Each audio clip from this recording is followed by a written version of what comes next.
आज मी बनवणार आहे मिरचीचं लोणचं। तर त्यासाठी मी ह्या मिरच्या बाजारातून घेऊन आलेले। ह्या अगदी कोवळ्या आहेत, जे तिखट नाही नसतात। तर मी काय केलं, त्या मिरच्या अशा छानपैकी ह्या अशामधून बारीक करून घेतलेले, म्हणजे नुसता असा छोटासा कट दिलेला आहे त्याला। तर ह्या अशा प्रकारे सगळ्या मिरच्या आपल्याला कट करायच्या आहेत। अगदी याची देठं मी काढलेली आहे।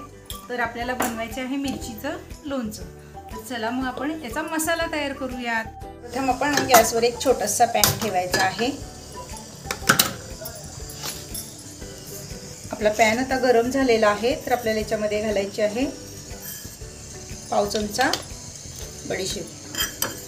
सोप आपल्याला ही थोडीशीच अगदी गरम करून घ्यायची आहे, फारशी गरम अगदी मसाले आपल्याला करपायचे नाही बरं का। मसाले आपल्याला अगदी छान असे मंद ह्याच्यावरच भाजून घ्यायचे आहे।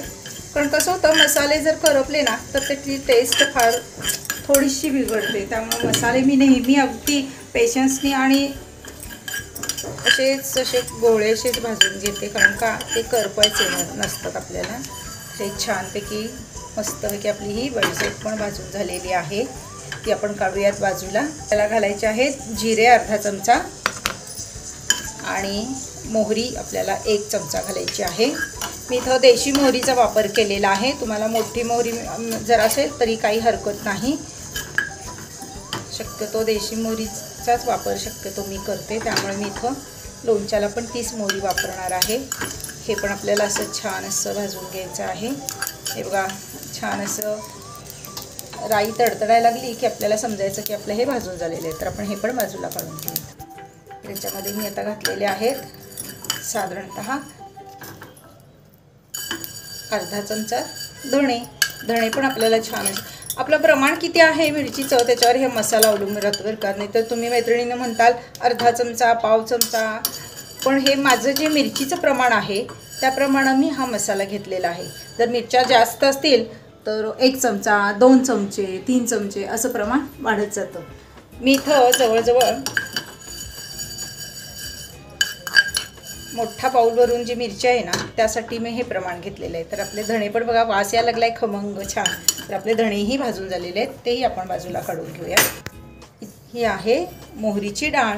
मोहरीची डाळ पण आपल्याला, आता आपला पॅन गरम आहे त्यामुळे आपल्याला गॅस इथं बंद केला तरी काही हरकत नाही, पॅन गरम झालेला आहे। कारण मोहरीची डाळ पण आपल्याला करपवायची नाही आहे, नुसतीच आपल्याला ती अशी छान, हे बघा गॅस बंद केलेला असून सुद्धा अशी छान ती गरम व्हायला लागलेली आहे। धूर येतोय म्हटल्यावर ही पण आपल्याला, आता आपण हे सगळे भाजून घेतलेले मसाले आहेत की नाही ते आपल्याला मिक्सरला बारीक करायचे आहेत। अगदी पण बारीक करायचे नाही आहेत, असे थोडेसे भरड आपल्याला बारीक करायचे आहेत। आणि ही मोहरीची डाळ मात्र आपल्याला बारीक करायची नाही आहे। तर आता आपण हे सगळे मसाले मिक्सरला बारीक करून, तर हे बघा मैत्रिणींनो, आपला हा मसाला छान असा बारीक झालेला आहे, तुम्ही बघू शकता। हे बघा, मी असाच फार पण आपल्याला अगदी पावडर करायची नाही आहे, थोडासा आपल्याला असा दाणेदार असा ठेवायचा। तर हा सगळा मसाला आपल्याला घालायचा आहे आपल्या मिरचीमध्ये।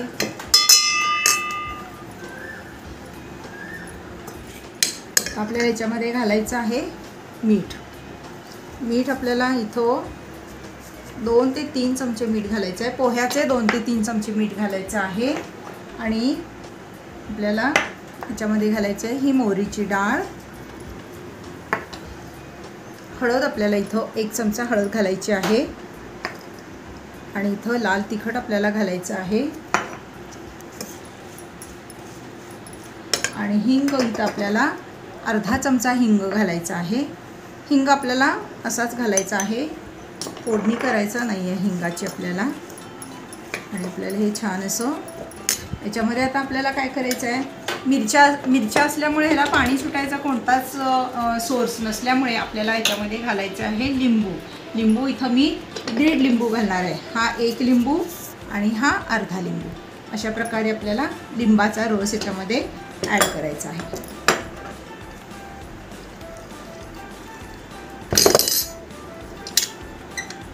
उन्हाळा सुरू झाला की नाही असं लोणची वगैरे कोशिंबिरी खूप छान वाटतात बघा।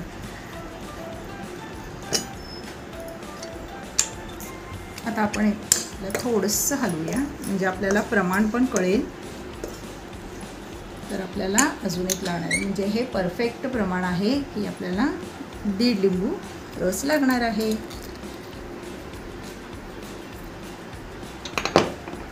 तर हे बघा, हे असं छान आपण हलवायचं आहे. मी नंतर लोणची करून ठेवणार आहे भरपूर, मी फक्त हे तुम्हाला दाखवायसाठी हे थोडेसे केलेले आहे. आता आपल्याला हे ठेवायचं आहे कमीत कमी 1 तासभर तरी आपल्याला हे झाकून ठेवायचं आहे. आणि आपण हे तासभर झाकून ठेवूया, तोपर्यंत आपण काय करूया, गॅसवर तेल गरम करू. आता आपल्या मिरच्या तिथं आपण सगळं छानपैकी मॅरिनेट करून ठेवलेले आहे. तर आता आपल्याला काय करायचं आहे, गॅसवर आपल्याला असं छोटंसं पातेलं किंवा छोटंसं भांडं असेल ना, तर आपल्याला ते ठेवायचं आहे. आणि आपल्याला ही नैवेद्याची वाटी आहे की नाही, ही भरून आपल्याला छानपैकी याच्यामध्ये तेल घालायचं आहे. तेल आपल्याला छान कडकडीत गरम करायचं आहे बरं का मित्रांनो. तेल अजिबात कच्चं राहता कामा नये. हे बघा, आपलं तेल पण खूप छान गरम झालं आहे. थोडासा धूर यायला लागलेला आहे तर तो समजायचं की तेल आपलं परफेक्ट गरम झालेलं आहे. तर आपण गॅस करूया बंद. आपल्याला तेल गरम आपल्याला मिरचीच्या लोणच्यावर घालायचं नाही आहे. तर आता हे आपल्याला छानपैकी थंड होऊ द्यायचं आहे. आणि हे थंड झाल्यावरच आपल्याला त्याच्यावर घालायचं आहे. तर मी हे थंड व्हायच्या पण वाट बघूया. तोपर्यंत मी माझी इतर कामंही आवरून घेतली. आणि आपली ही मिरची छान अशी मसाल्यामध्ये हे होऊन मॅरिनेट झालेली आहे. तर आता आपल्याला आपण हे तेल गरम केलेलं तेलही आपलं छान थंड झालं आहे. हे बघा, खूप मस्त असं थंड झालेलं आहे. तर आता आपल्याला हे तेल पण याच्यावरती असं छान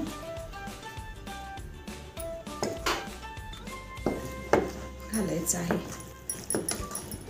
आणि आपल्याला थोडंसं असं हलवायचं आहे.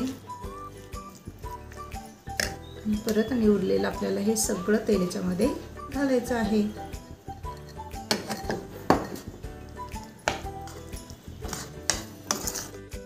तर हे बघा, आपले हे मिरचीचं लोणचं तयार आहे. आपण हे आता छानपैकी एका बाउलमध्ये काढूया.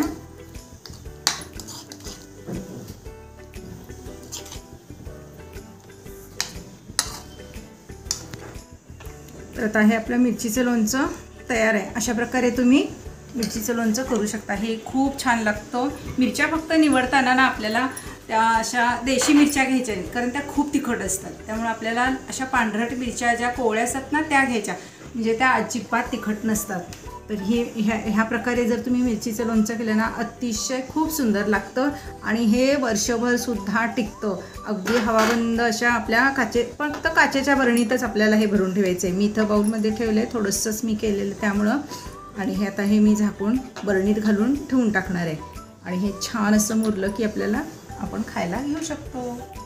अशा प्रकारे आपले हे मिरचीचे लोणचं तयार आहे.